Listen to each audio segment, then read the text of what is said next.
What I've come to understand in the past few years of studying myself was that we pay no interest in doing things that we find distasteful and appealing, either in the short or long term.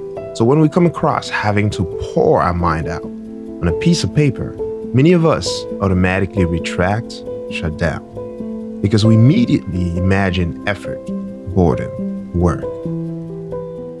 So, in order to find the beauty in externalizing your thoughts on paper or a journal, you must first find an appealing reason to do so. I thought to share with you the reason why I capture my thoughts on paper and see how many of you get the taste for it. I start with this. Our mind has the proclivity to exaggerate our feelings of fear, anger, disgust, and sadness, and to conversely suppress those of happiness, the hopes, accomplishments, and gratitude. So I write about them to switch the effects.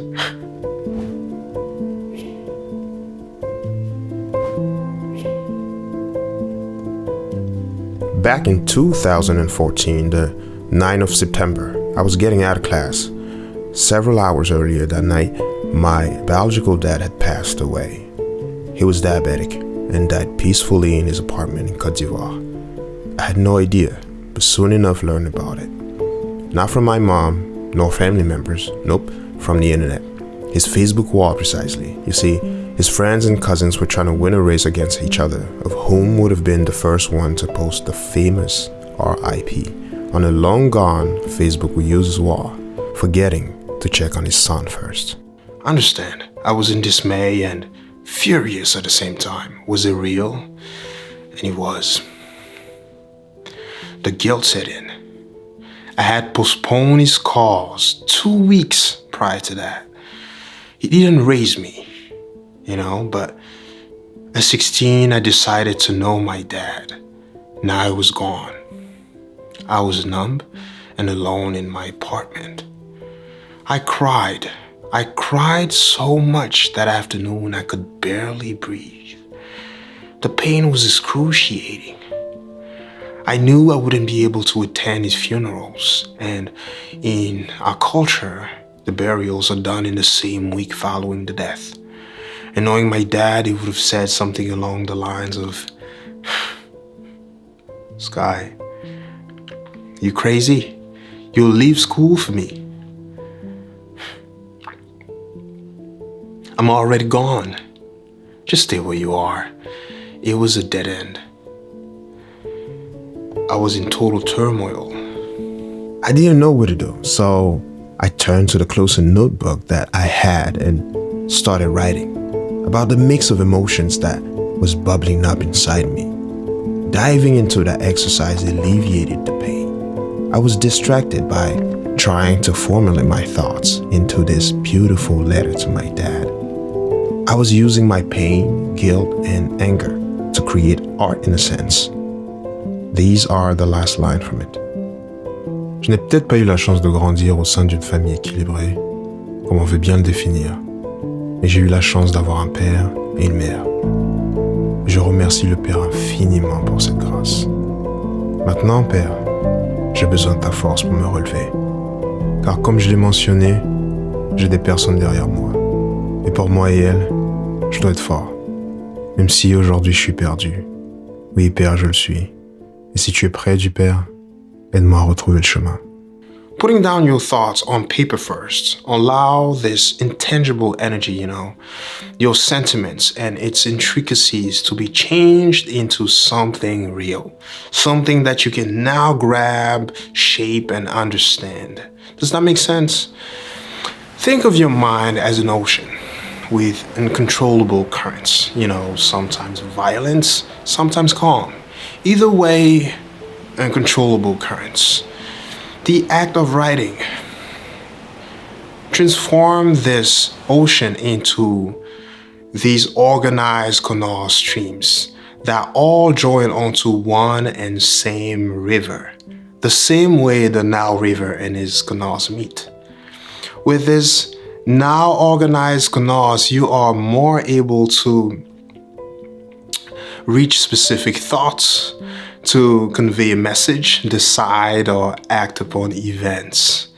I find this process fascinating, and it's the main reason why I love putting my thoughts on paper to organize what seems to be chaos in my mind. Not only that, writing first in a journal allows me to reflect. I believe all answers reside within us. So writing about what we consider as mistakes allows us to accept them, then gives us the option to revisit them later with fresh eyes. To understand the roots of these quote-unquote mistakes. Were they really mistakes?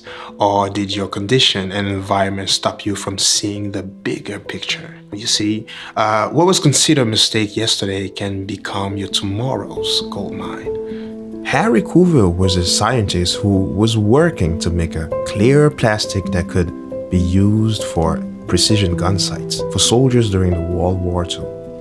After many attempts at creating this plastic, Harry and his lab partners gave up on this project. The moisture was causing the chemicals to react in a way that was unfavorable to the well-being of the experiment. I know this because Harry documented everything. Though he didn't succeed at the time, he noted everything. Even specifically the reasons for their failures. In 1951, Harry was rediscovering the same chemical he worked on 6 years prior. This time around, with his friends, he researched how resistant was this chemical to heat. After several trials, Harry realized the sticky adhesive properties of the chemical. Something completely missed the first time. How was that possible? Something clicked. He went on and patented this exact chemical he'd given up on 6 years earlier to be the super glue that we all use today. How amazing is that? Do you imagine if he didn't record his failures of the time? So, write everything down, especially the mistakes. I'm not sure if you were as curious as I was in my younger years, but I'd always want to know how were my parents like when they were younger, as kids. I spent my time asking them, how were school like? Were they great students since they were so harsh on us?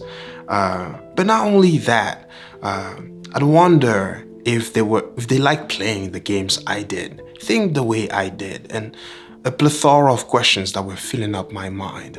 My mom would tell me that she wasn't necessarily a great student, but never gave up. My dad, the one who raised me on the opposite side, was always the best. And honestly, I thought it was always pure BS. Listen, I did, because there was no way for me to verify this. You see, photos and videos don't show you the full scene, and that is if they have any to show you. But there's still a missing piece to the scene, is how your mind is at the time of these events. I particularly love this quote by Jim Rohn right here.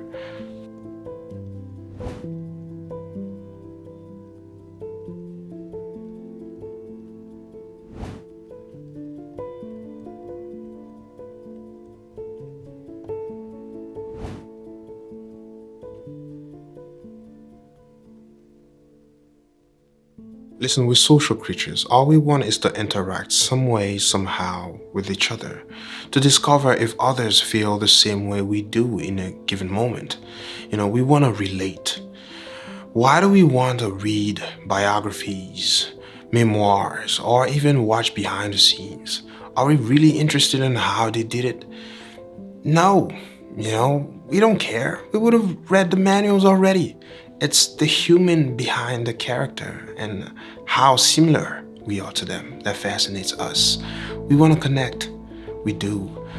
And that's the very essence of us. So now is your turn. I want to know your reasons for putting down your thoughts on paper, if different from mine. And like this video if the reasons that I gave you push you to start writing down your thoughts on paper.